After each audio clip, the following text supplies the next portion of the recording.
श्री स्वामी समर्थ. सुंदर दिवसाच्या सुंदर अशा शुभेच्छा तुमच्या सर्वांना. कशा आहात तुम्ही? मस्त ना? मस्तच असाल अशी मी आशा करते.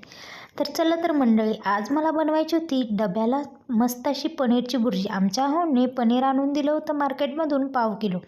मग छान असं पनीरला लागणारं साहित्य मी इथं घेतले. कांदा, टोमॅटो आणि छान असं बारीक कट करून घेतलं कांदा टोमॅटो. मस्त असा टोमॅटो वगैरे धुवून आणि पनीर देखील मी छान असं किसून घेतलेलं. चला तर आता आपण करूया पनीरच्या भुर्जीला फोडणी. तर कढईमध्ये मी तेल घातलं, त्याच्यानंतर जिरे, थोडेसे खडे मसाले घातले आणि मस्त असे ते तडतडल्याच्या नंतर आपल्याला घालायचा होता कांदा. कांदासुद्धा पटकन घालून घेतला आणि कांदा टोमॅटो मस्त छान असं परतून घेतलं. कांदा परतेपर्यंत मी इथं टोमॅटो कट करून घेतले आणि नंतर कांदा परतल्याच्यानंतर टोमॅटोसुद्धा छान असे परतायला टाकले. टोमॅटो पण छान असे परतले. मग आपल्याला घालायचे होते थोडे थोडे मसाले. चवीपुरतं मीठ घातलं होते, ते मसाले घातले घरामध्ये. हळद, लाल मिरची पावडर आणि बारीक कट केलेली कोथिंबीर, तीसुद्धा मी छान अशी कट केलेली वरतून घातली होती. थोडीशी फोडणीला पण घातली आणि छान असं पनीर किसलेलं ते सुद्धा मी कढईमध्ये घालून घेतलं आणि छान अशी पनीरची भुर्जी मस्त अशी मिक्स करून घेतली. आणि मिक्स करून घेतल्याच्यानंतर छान असं त्याच्यावरती मी झाकण ठेवलं आणि 5 मिनटं वाफेसाठी पनीरची भुर्जी ठेवून दिली.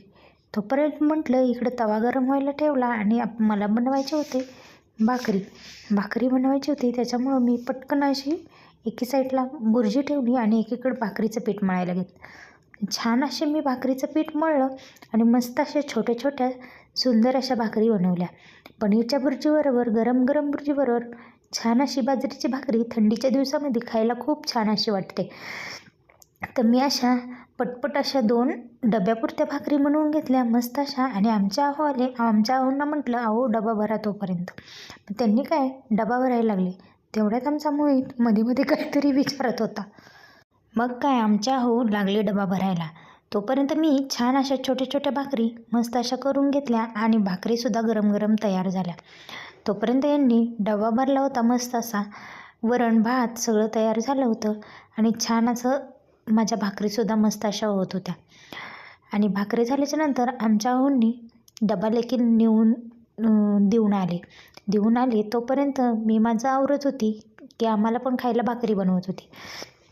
असं आमचा चालला होता संध्याकाळचा गोंधळ. तर कसा वाटला आजचा मिनी ब्लॉग नक्की कमेंट करून सांगा. असेच नवीन नवीन व्हिडिओ पाहण्यासाठी हर्षदाच्या गोष्टी चॅनलला नक्की सबस्क्राईब करा. आणि तोपर्यंत धन्यवाद.